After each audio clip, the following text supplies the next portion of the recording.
All right, MotoMaddox here. So for those of you who have been following the channel, you know that I've done a ton of modifications to my Z900. This is going to be the latest and greatest addition. I'm upgrading the rear shock. So if you've been paying attention to all the videos, really appreciate it. Thanks for all the support. Check out the MotoMaddox.com website, get some merch, or even use the IG store. If this is your first time visiting because you're interested in upgrading motorcycle suspension, upgrading the suspension on your naked sport bike, or specifically upgrading the suspension on your Kawasaki Z900, you're in the right place. Stick around, check out some of the other videos that I have. This is really a good channel if you have a Kawasaki Z900. I've spent a significant amount of time documenting some of the upgrades I've done over the past year or so to my Z900, and this is the latest and greatest. So one of the things that I would recommend is, this is kind of one of the, I'm getting toward the end of modifications on my Z900. I've done so many things. In hindsight, I would probably change the order a bit. You know, some of the first things we all want to do is maybe throw an exhaust on the motorcycle. I did that pretty soon. I think the actual first thing I did was got rid of the rear fender. I think that's kind of a default modification that a lot of us new motorcycle owners do. But kind of looking back, if I had to redo things, I would probably have suspension at the top of the list. I think it's really tires is a big first. Suspension is next. I think those are the two big things that you may want to upgrade. But yeah, I already have the tires done. You know, I upgraded to the Michelin Road 6s. Couldn't be more happier. I didn't quite know what I was missing with the suspension because I've been used to riding the stock suspension, but I think if you're trying to squeeze out, you know, more usable street road track performance, suspension is a good way to go. I know we always kind of jump toward the power, but you know, I would say tire, suspension, you know, as long as your stock brake system is good to go, that's always a good one. So Nitron, that's what I went with.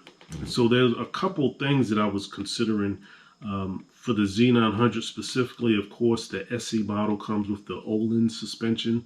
So Ohlins is a big player in the U.S. market. In some of the other markets, you start to get into some other manufacturers. Mattress was another one that I considered. K-Tech was another big distributor and manufacturer. I think they have a pretty good supplier network and support network here in the U.S.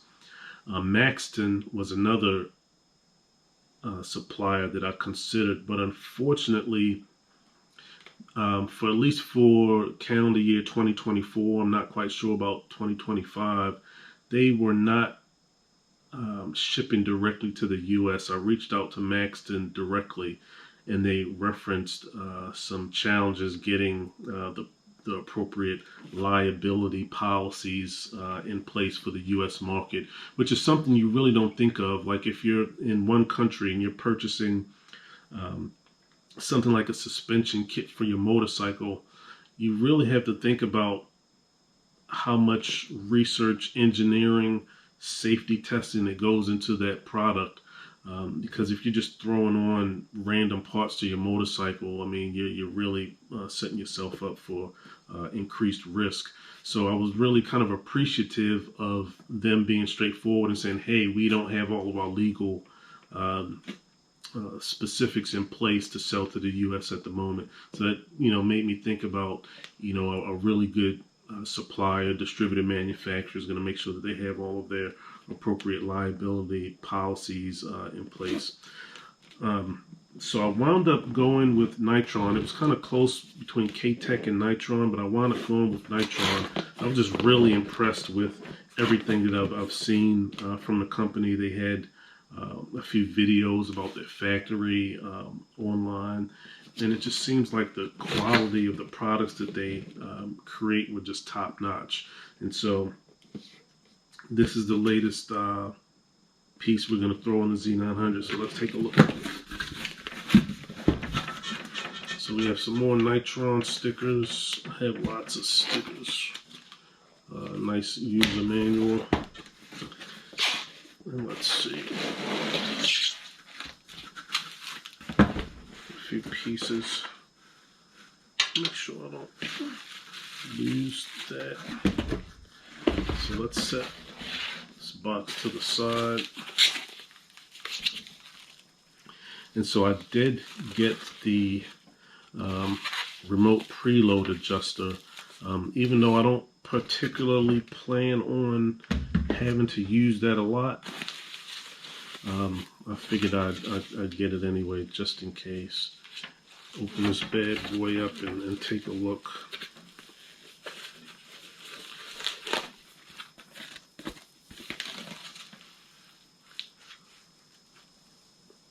Wow, this is a really beautiful piece here. I'm going to cut toward the finish of this. Let me just... Wow, look at this banjo bolt here. The preload adjuster. I mean, you can really tell that a lot of care went into manufacturing this spring and shock. And so the cool thing about Nitron is that when you go to the website, and I'm assuming it's probably similar with all the other manufacturers, you can specify your rider weight, your fully loaded rider weight, and so they'll supply you with the appropriate spring based on the weight that you give them. And with Nitron, they ask a few other questions, like if you ride with a passenger often, if you're primarily for road or track use. And so what they'll do is they'll set up your shock based on the data that you provide, particularly, the weight is a big input, as well as if you plan on taking passengers a lot.